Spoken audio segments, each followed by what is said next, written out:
مسلمانوں آگے بڑھو اور یاد رکھو آج مکے نے اپنے جگر کے ٹکڑے تمہارے سامنے پیش کر دیے.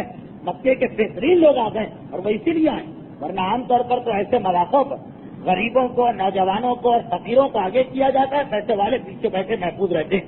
لیکن بدر کی لڑائی ہوئی تھی فقط اپنا مال بچانے کے نعرے پر, تب یہ لوگ آئے, یہ لوگ چلے. اچھا بڑے لوگ ہیں, جب بڑے لوگ چلتے ہیں تو اس طرح آرام سے تو نہیں چلتے. چنانچہ شراب کی محفلیں, قواعدیں, ناچنے گانے والی عورتیں, باقاعدہ پکنک کا ماحول.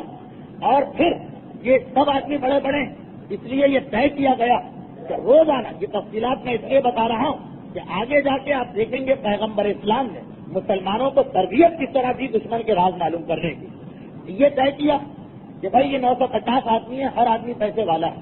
اچھا غریب غربا جاتے ہیں تو وہ کیا کرتے ہیں, چندہ جمع کر کے کھانے پینے کا انتظام کرتے ہیں. اب یہاں تو ہر آدمی لکھپتی. یہ طے پایا کہ بھائی ہم 10-12 دن کے لیے جا رہے ہیں, ایک ایک آدمی روزانہ اپنے ذمے لے لے.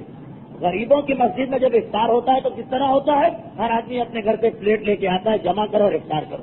ایسے والوں کی مسجد میں نہیں, آج پورا خرچہ فلاں صاحب کا, کل خرچہ پورا فلاں صاحب کے, پرسوں خرچہ فلاں صاحب کا.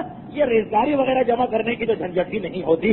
بہرحال میں یہ نہیں کہہ رہا کہ یہ خلاف اسلام, لیکن پیسے والوں کا مزاج ہر جگہ ایسا کہ باقی لشکر جائے گا تو چندے ہوں گے. اس جنگ بدر میں کوئی چندہ نہیں ہوا. اعلان کر دیا ایک اسٹیٹ میں کھڑے ہو کے کہ آج کا دن سب میرے مہمان, جو لشکر جا رہا.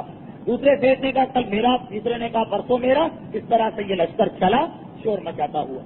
اچھا ادھر جو جس کے خط پہ یہ سارا ہنگامہ ہوا, جو شام سے تجارتی قافلہ آ رہا, ان کو تو چونکہ نہ مسلمانوں سے لڑنا تھا نہ کوئی خوف تھا, تو وہ تو بچا کے مکے پہنچ گئے. وہ مکے آ گئے اور یہ لوگ مکے سے نکل کے جا چکے ہیں.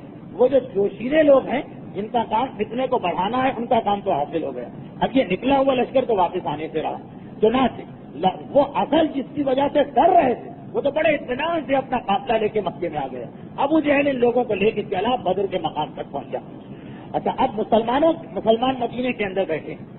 کبھی آپ دیکھیں گے کہ مسلمانوں کو جب مسلمان مدینے سے باہر نکلے تھے یہ خبر سن کے کہ کافر آ رہے ہیں, تو یہ پتہ نہیں چل پا رہا تھا کہ کتنے کافر ہیں, تعداد پتہ نہیں چل رہی.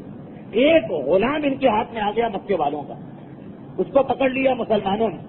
بہرحال کیونکہ وہ جنگ نہیں کر رہا, اسے مارا پیٹا نہیں, اس سے صرف اتنا کہا کہ یہ بتاؤ کہ مکے سے کتنے کافر نکلے. اس نے کہا مجھے نہیں پتا, میں تو غلام ہوں, مجھے کیا پتا, نہ میں نے کبھی گنتی کی ہے کبھی کچھ کیا. اس غلام کو لے کے لوگ پیغمبر کے پاس آئے, اللہ کے رسول یہ کافروں کا غلام ہمارے ہاتھ لگ گیا, لیکن یہ نہیں بتا پا رہا کہ ہمارے دشمنوں کی تعداد کیا. پیغمبر کو معلوم, لیکن طریقہ بتا رہے کہ مسلمان احمق نہیں ہوتا, بے وقوف نہیں ہوتا, عقل رکھتا. اور طریقہ بتا رہے کہ کس انداز سے جاسوس سے معلومات کو اگلوایا جاتا. کہا کہ اچھا ٹھیک ہے تمہاری بات, تم غلام ہو, تمہیں نہیں معلوم, اتنا بتاؤ ان کے کھانے پینے کا کیا ہوتا. اس نے کہا کہ روزانہ ایک آدمی نے اپنے ذمے میں لے لیا کہ آج میرا کھانا, کل ان کا کھانا, پرسوں ان کا کھانا. پیغمبر نے کہا یہ بتاؤ کہ پرسوں کس کی طرف سے دعوت تھی. غلام نے کہا وہ فلاں سردار کی طرف. اس سردار نے کیا انتظام کیا دعوت کا. کہا کہ اس نے ایک اونٹ, اس نے 9 اونٹ نہر کروائے. اچھا اونٹ کوئی چھوٹی موٹی چیز کا نام نہیں, جیسے آج بس اور ٹرک کی اہمیت ہے ویسے اونٹ کی اہمیت. اتنے بڑے بڑے سردار آئے کہ 9 اونٹ اس نے ذبح کروائے. لفظ ذبح تو میں سمجھانے کے لیے کہہ رہا ہوں, اونٹ ذبح نہیں ہوتا, نیزے کے ذریعے نہر کیا جاتا. پرسوں فلاں سردار کی دعوت تھی, اس نے 9 اونٹ نہر کروائے. پیغمبر نے کہا کل وہ فلانے سردار کی طرف سے بھی دعوت, اس نے کتنے اونٹ نہر کروائے, پتا چلا 10. پیغمبر نے کہا سنو, پہلے دن 9 اونٹ نہر ہوئے, دوسرے دن 10, اور عرب میں ایک اونٹ میں تقریباً 100 آدمی کھا لیتے.